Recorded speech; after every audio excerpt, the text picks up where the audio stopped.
വിശുദ്ധ മത്തായിയുടെ സുവിശേഷം 6-ാം അധ്യായം 5 മുതൽ 15 വരെയുള്ള തിരുവചനങ്ങൾ. പ്രാർത്ഥന. നിങ്ങൾ പ്രാർത്ഥിക്കുമ്പോൾ കപടനാട്യക്കാരെ പോലെ ആകരുത്. അവർ മറ്റുള്ളവരെ കാണിക്കുവാൻ വേണ്ടി സിനഗോഗുകളിലും തെരുവീഥികളുടെ കോണുകളിലും നിന്ന് പ്രാർത്ഥിക്കാനാണ് ഇഷ്ടപ്പെടുന്നത്. സത്യമായി ഞാൻ നിങ്ങളോട് പറയുന്നു, അവർക്ക് പ്രതിഫലം ലഭിച്ചു കഴിഞ്ഞു. എന്നാൽ നീ പ്രാർത്ഥിക്കുമ്പോൾ നിന്റെ മുറിയിൽ കടന്ന് കതകടച്ച് രഹസ്യമായി നിന്റെ പിതാവിനോട് പ്രാർത്ഥിക്കുക.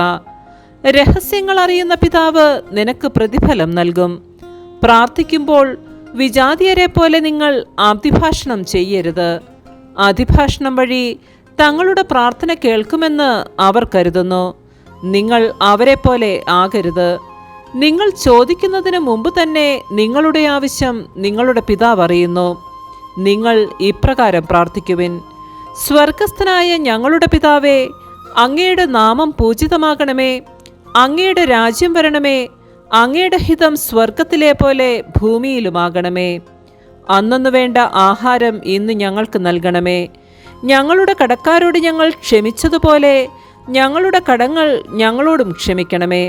ഞങ്ങളെ പ്രലോഭനത്തിൽ ഉൾപ്പെടുത്തരുതേ, തിന്മയിൽ നിന്ന് ഞങ്ങളെ രക്ഷിക്കണമേ.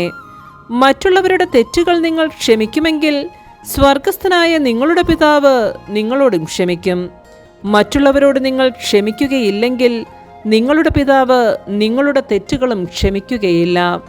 നമ്മുടെ കർത്താവായ മിശിഹായ്ക്ക് സ്തുതി.